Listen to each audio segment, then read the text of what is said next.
This is RTV6 News at Noon, working for you. 2 more confirmed cases of the coronavirus in our state. One of them is here in central Indiana. It comes as the health department and local health agencies try to boost testing capabilities and as they contemplate whether to limit events that could draw crowds. There are now 6 cases in our state, according to the latest update from the Indiana Department of Health. So far, very few details about those new cases has been released right now. So let's take a look at a couple of the maps here. This is a map from the health department. The new confirmed cases are in Boone County and Adams County. That's up in northeast Indiana. We already had confirmed cases in Indianapolis and Avon, as well as Noble County and Hendricks County. Again, no information on those new cases has been released so far, but the governor tells us that they are trying to be as transparent as possible. We plan to, through the State Department of Health, continue to put out up-to-date information on a daily basis. We'll do press conferences in person as well when they're needed, but I encourage every citizen to, if they feel flu-like symptoms coming on, they need to get in touch with their healthcare provider first and foremost. Well, the positive test in Avon plus another student showing symptoms there prompted Avon Community Schools to shut down classes for the next 2 weeks. Avon has spring break scheduled after that, so Avon students won't return to class until April 6th. The situation surrounding COVID-19, it's changing every day, and there's a lot of misinformation out there. That's why our Scripps National team is getting answers to your questions. You can watch the special report, Coronavirus, the Facts, this Friday at 7 o'clock right here on RTV6. You can also find the latest developments about the outbreak anytime on our website, theindychannel.com/coronavirus. Right now, it is your lunch hour, and let's take a look outside. This is our view from the IMS Pagoda camera, looking back towards the city's skyline. You can barely see it there, Todd. What's the weather looking like outside right now? You know, it's definitely gloomy all across central Indiana, Lauren. The good news is the rain, though, that has come to an end. Storm Team 6 radar, nice and quiet for us now. That was a different story this morning when we had all that rain making its way through. So while we've gotten rid of most of the rain, can't rule out the chance of maybe some patchy drizzle here and there or a quick passing shower. But nothing significant. Well, hopefully thin these clouds out as well as the afternoon progresses and we start to work some drier air in. I think we're going to have to be pretty patient, though. You notice the sky's starting to clear here in western Illinois. We're hopeful for that to occur later on this evening across the area. Keep in mind, sunset a little later now with the time change over the weekend, so sunset's not until almost 8 o'clock. But definitely the next couple hours, we're locked in with the clouds. And look at the temperatures ranging from 39 in Lafayette to 50 right now in Columbus, at 45 in Indy. We were all in the mid to upper 50s this morning, and we'll kind of level off where we're at and maybe go up another couple degrees here this afternoon to temperatures only in the mid 40s with that sunshine working its way in. But overall, though, this weather pattern, it remains active and very mild, at least for the next couple days. We'll talk more about that coming up in just a few minutes. Lauren. All right, Todd, thanks so much. New this midday, an arrest has been made here in Marion County in a murder that happened almost 20 years ago. The Marion County Prosecutor's Office says that DNA evidence led to the arrest of William Swain. Swain is charged with sexual assault and murder of Arthur McFall. McFall's body was found inside of a room at the Old Dollar Inn on Keystone Avenue, that's just south of I-65. Investigators say a fingerprint found at the crime scene eventually matched that of Swain. Prosecutors also say Swain's DNA was determined to match DNA that was found on wounds to McFall's neck. Well, state lawmakers are almost done with their work this year, and that means they're almost through considering measures impacting Indiana classrooms. Teachers brought a bold wish list to the State House after thousands of them rallied there in November. You're seeing some video from the Red for Ad rally right now. So here to talk about the bills connected to schools that did and didn't get passed is Keith Gamble. He's the president of the Indiana State Teachers Association. Keith, thanks for being here with us. Certainly happy to be here. Well, we know it's a short session for the lawmakers. That means it's not a budget year, so we know that teacher pay was a big issue that is likely not going to be happening this year, right? So talk to me a little bit about that and what that means for you guys. Well, what has happened and is due in large part to the work of teachers and those who support public education in Indiana is that schools and teachers will be held harmless with I-Learn test scores. That was one of our top priorities. Additionally, we see that the externship, which created a great deal of controversy, that will shift from a shall to a May. That gives teachers greater control in working for their license renewal. We were also calling for some funding to be put forward to help advance teacher salaries. That didn't happen. We'll continue to work. They've not quite ended yet, but we still believe that we need to do right by our Indiana schools. Okay. Well, we know that there was an amendment that was added a little bit late in the session here about charter schools and them being able to share revenue that's raised through taxes. What do you guys have to say about that, or what's your position on it as that's been added? We are opposed to this legislation. We believe that taxpayer money should be used with organizations that, our public schools have a public elected school board, and they hold public meetings, and their books are open to the public. And in the case of charter schools, that isn't the case, and we think it's a wrong way for us to go. Well, we know that next session is a budget year. It's going to be a longer session, so they might have time to address more issues and look at some of those specifics on pay and the new state budget. Do you guys have any action planned as of right now for the next session this summer, maybe when teachers are off? What do you guys have in your back pockets, I should say? Moving forward, it is an election year, and we will be looking to those who are seeking election to our state legislator and to the governor's office to see what are they going to do for our traditional public schools in Indiana. And we're going to be asking them the tough questions and seeing what are they going to do. Over 90% of Hoosier children attend an Indiana traditional public school, and we need to do right by them. Okay, Keith, we'll be checking in with you as time goes on. Thanks for being with us here today. Thank you very much. Happy to be here. All right. Well, don't look now. We're just over 5 months away from the Indiana State Fair, and this year's theme will be pretty familiar to Hoosiers. The announcement made at the field house with lots of mascots around. It's because this year's theme is basketball. It will feature multiple interactive experiences, including All-Star Court, which will be a basketball-themed amusement park. There will also be events featuring 17 of Indiana's greatest basketball stories told through the 17 days of the fair, and you'll be able to meet Indiana basketball legends such as Pacers great George McGinnis. You know, I say to people all the time, we don't have a great ocean, or we don't have 80-degree weather year-round, but what we have is the most passionate people you'll find anywhere in terms of wanting to watch basketball games or wanting to put on an event that's related to basketball. Well, Pacers Sports and Entertainment will be a primary sponsor of the State Fair's theme this year. The fair runs from August 7th through the 23rd. Well, the intelligence community says it is happening again. Next, the new way that Russia may be trying to influence what happens in this year's election.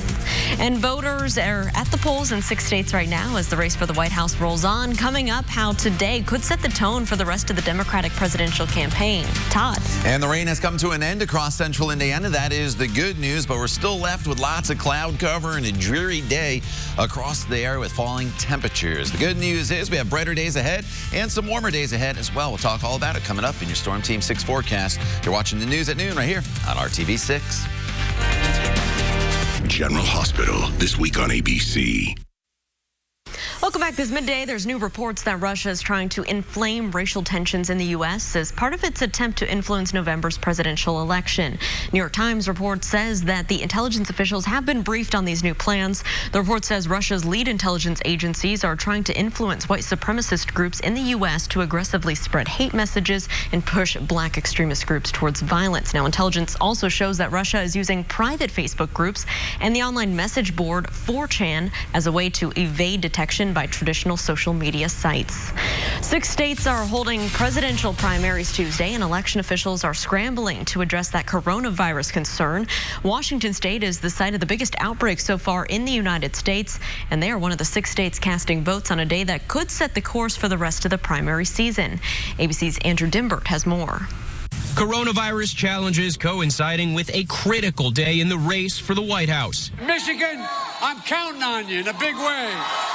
Today, voters are heading to the polls in 6 states. As COVID-19 continues to spread across the United States, elections officials are closely monitoring the virus. At a rally Monday night in Detroit, Joe Biden supporters were given hand sanitizer as they entered. Hand sanitizer. In Washington state, the center of the crisis here in the U.S. and a mail-in ballot state, officials urging voters not to lick their ballot envelopes, instead recommending voters use water or a sponge to seal them. Coronavirus complications aside, the candidates are hoping for strong showings. Senator Bernie Sanders trails Joe Biden in the delegate count, but his campaign is counting on a comeback, using the outbreak to sell his signature issue, Medicare for All. If elected president, everybody in this country will get that vaccine absolutely free. Biden, on the other hand, telling MSNBC that even if Medicare for All passed through Congress, he's not sure he'd sign it if elected president. My opposition relates to whether or not, A, it's doable, 2, what the cost is, and what the consequences for the rest of the budget are. And as the frontrunner, Biden scoring some big-name endorsements from former rivals, Senators Cory Booker. I am so proud to be on Joe's team because Joe is on your team. And Kamala Harris. We will elect Joe Biden as the next president of the United States. Riding a surge of momentum following Super Tuesday, another big night for the former vice president could be a knockout blow to Sanders. And the biggest state up for grabs today, Michigan. And for those who voted early for a candidate who since dropped out of the race in that state, well, those voters can recall their ballots and vote for someone else. And so far, over 36,000 have done so. Andrew Dimbert, ABC News, Washington. Well, he's just passing through, so if you want to see this funny guy, you'll need to head downtown tonight. We'll chat with him coming up on the news at noon. And here's a live look outside right now, our Weather Now camera down in Bloomington at the campus of Indiana University. Todd Clausen is standing by with your full forecast for today and looking ahead to the rest of your work week. That's coming up right here on RTV6 News at noon. You want the way you want at TomWood.com.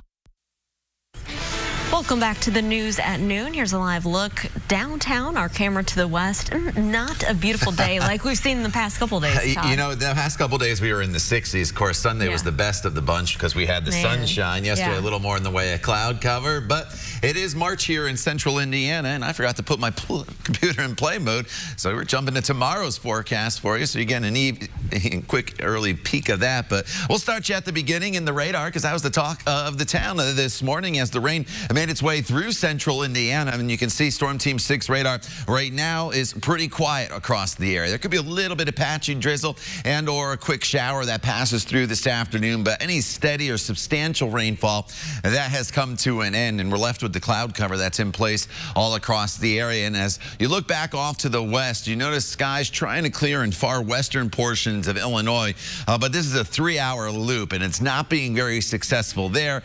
So I'm not too optimistic that we'll get rid of the clouds anytime soon here in central Indiana. But I do think as we get into the late afternoon, early evening hours, that's when we'll have the potential, at least for these clouds, to thin just a little bit. But we're talking about most likely 6 o'clock, 7 o'clock, and then the sun sets right around 8. And once the sun sets, skies will go partly cloudy. But here's that view, and you can see the low clouds just making their way across the downtown area. The temperature much colder than this morning.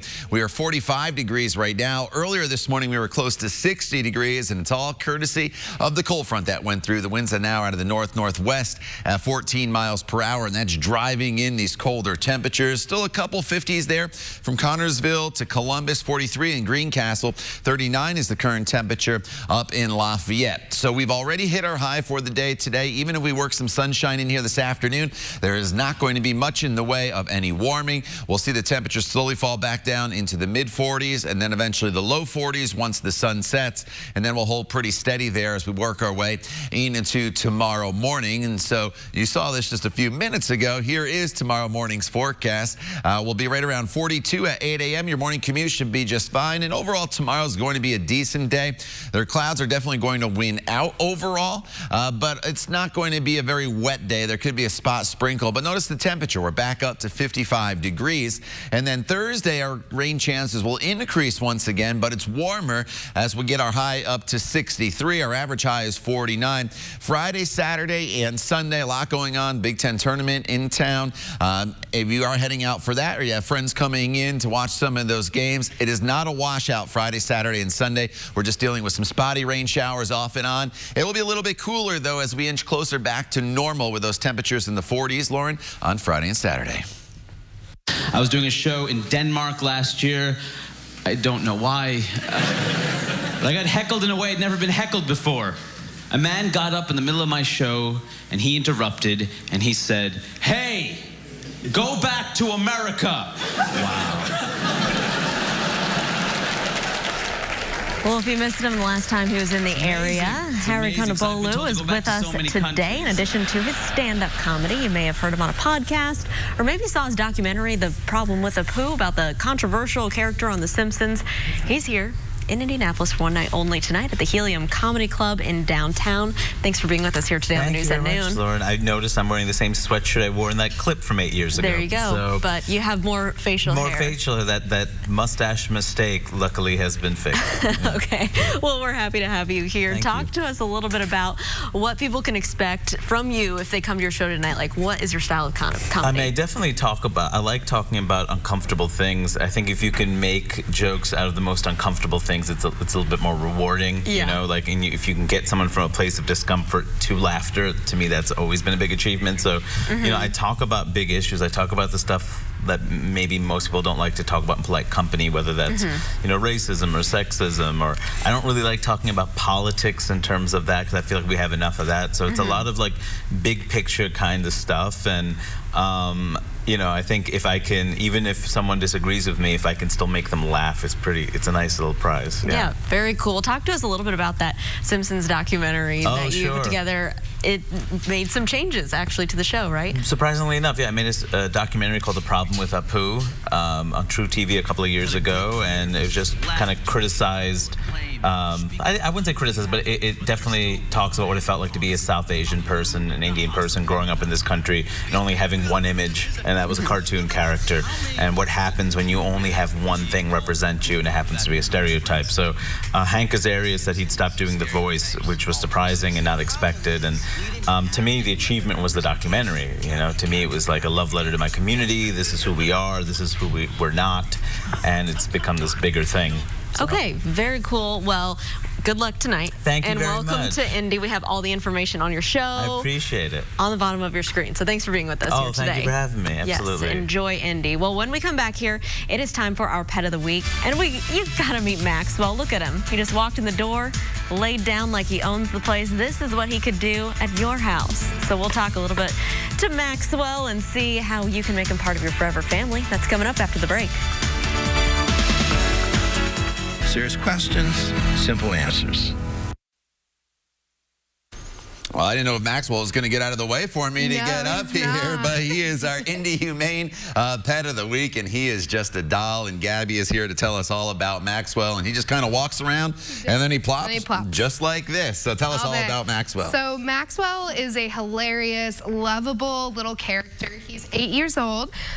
He loves to cuddle, give kisses. He could pair well with another social dog. He's very easygoing. So essentially, he can almost go to any home, right? Yeah. How does he do with cats or other animals besides dogs? So we're not sure about cats, but he's so easygoing. I couldn't imagine him having too much of a problem. He came to us with a bit of an allergy or allergic reaction to fleas, so he's healing up, and that could possibly come back in the future.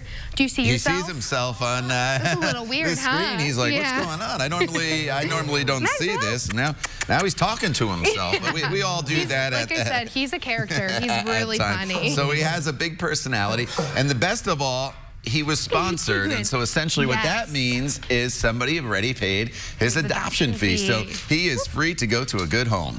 He is. All right, and he's available right away, right? Yep, right away. Come down our Michigan Road location and meet him. All right. Well, you think Maxwell could be a good, loving addition to your home? He will be available right around 1 o'clock when Gabby gets back to the Humane Society. All right, let's take a quick look at your 7-day planning forecast. And Maxwell's just being all inquisitive here going over the studio. Gradual clearing this afternoon, 48 degrees. Tomorrow, straight shower, 55, then warmer, but rain returns on Thursday. All right, he's a doll. Todd, thanks so much. He's right here. We hope you have a great afternoon, and join us back here for the news at 5 o'clock. Have a good one.